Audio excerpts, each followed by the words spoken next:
The crisis of credit, visualized. What is the credit crisis?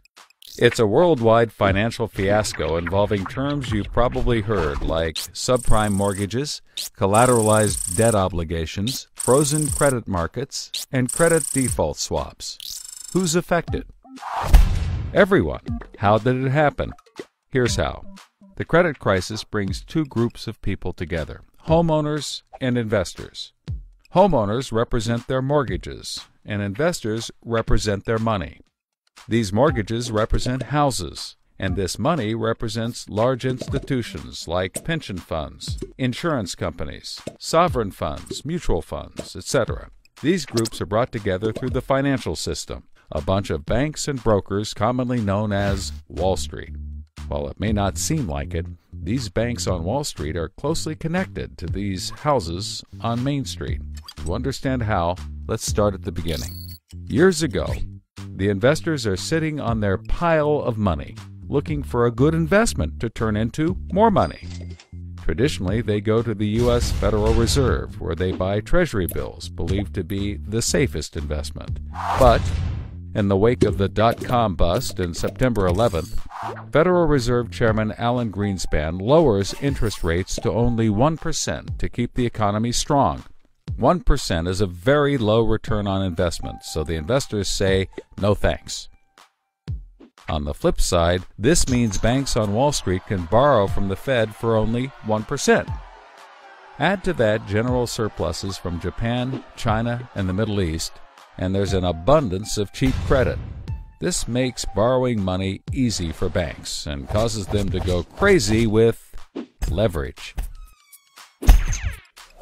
Leverage is borrowing money to amplify the outcome of a deal. Here's how it works. In a normal deal, someone with $10,000 buys a box for $10,000. He then sells it to someone else for $11,000. For a $1,000 profit, a good deal. But using leverage, someone with $10,000 would go borrow $990,000 more dollars, giving him $1 million in hand. Then he goes and buys 100 boxes with his $1 million and sells them to someone else for $1,100,000. Then he pays back his $990,000 plus $10,000 in interest. And after his initial $10,000, he's left with a $90,000 profit versus the other guy's $1,000. Leverage turns good deals into great deals.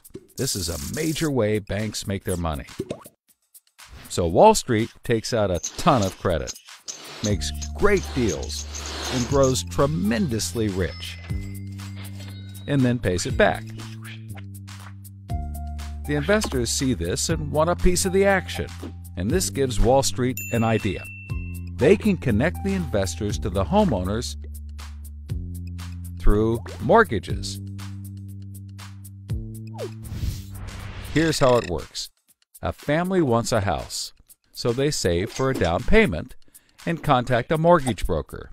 The mortgage broker connects the family to a lender who gives them a mortgage. The broker makes a nice commission. The family buys a house and becomes homeowners. This is great for them because housing prices have been rising practically forever. Everything works out nicely. One day, the lender gets a call from an investment banker who wants to buy the mortgage. The lender sells it to him for a very nice fee. The investment banker then borrows millions of dollars and buys thousands more mortgages and puts them into a nice little box. This means that every month he gets the payments from the homeowners of all the mortgages in the box. Then he sicks his banker wizards on it to work their financial magic, which is basically cutting it into 3 slices: safe, okay, and risky. They pack the slices back up in the box and call it a collateralized debt obligation, or CDO. A CDO works like 3 cascading trays. As money comes in, the top tray fills first, then spills over into the middle, and whatever is left into the bottom. The money comes from homeowners paying off their mortgages.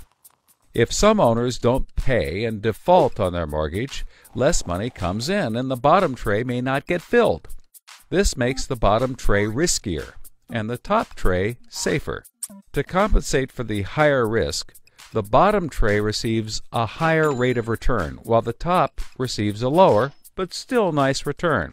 To make the top even safer, banks will insure it for a small fee called a credit default swap. The banks do all of this work so that credit rating agencies will stamp the top slice as a safe, AAA rated investment, the highest, safest rating there is. The OK slice is BBB, still pretty good, and they don't bother to rate the risky slice. Because of the AAA rating, the investment banker can sell the safe slice to the investors who only want safe investments. He sells the OK slice to other bankers, and the risky slices to hedge funds and other risk takers. The investment banker makes millions. He then repays his loans. Finally, the investors have found a good investment for their money, much better than the 1% Treasury bills. They're so pleased they want more CDO slices. So the investment banker calls up the lender, wanting more mortgages. The lender calls up the broker for more homeowners, but the broker can't find anyone. Everyone that qualifies for a mortgage already has one, but they have an idea.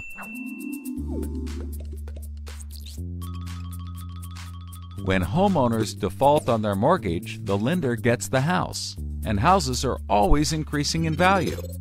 Since they're covered if the homeowners default, lenders can start adding risk to new mortgages, not requiring down payments, no proof of income, no documents at all. And that's exactly what they did. So instead of lending to responsible homeowners, called prime mortgages, they started to get some that were, well, less responsible. These are subprime mortgages. This is the turning point. So, just like always, the mortgage broker connects the family with a lender and a mortgage, making his commission. The family buys a big house. The lender sells the mortgage to the investment banker, who turns it into a CDO and sells slices to the investors and others. This actually works out nicely for everyone and makes them all rich. No one was worried because as soon as they sold the mortgage to the next guy, it was his problem. If the homeowners were to default, they didn't care. They were selling off their risk to the next guy and making millions, like playing hot potato with a time bomb. Not surprisingly, the homeowners default on their mortgage, which at this moment is owned by the banker. This means he forecloses and one of his monthly payments turns into a house. No big deal. He puts it up for sale. But more and more of his monthly payments turn into houses. Now there are so many houses for sale on the market, creating more supply than there is demand, and housing prices aren't rising anymore. In fact, they plummet. This creates an interesting problem for homeowners still paying their mortgages. As all the houses in their neighborhood go up for sale, the value of their house goes down, and they start to wonder why they're paying back their $300,000 mortgage when the house is now worth only $90,000. They decide that it doesn't make sense to continue paying, even though they can afford to, and they walk away from their house. Default rates sweep the country, and prices plummet. Now the investment banker is basically holding a box full of worthless houses. He calls up his buddy the investor to sell his CDO, but the investor isn't stupid and says, no thanks. He knows that the stream of money isn't even a dribble anymore. The banker tries to sell to everyone, but nobody wants to buy his bomb. He's freaking out because he borrowed millions, sometimes billions of dollars to buy this bomb, and he can't pay it back. Whatever he tries, he can't get rid of it. But he's not the only one. The investors have already bought thousands of these bombs. The lender calls up trying to sell his mortgage, but the banker won't buy it, and the broker is out of work. The whole financial system is frozen, and things get dark.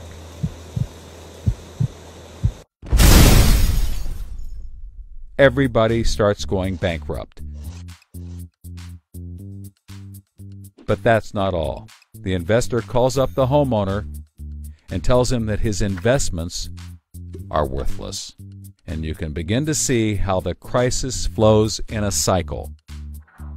Welcome to the crisis of credit.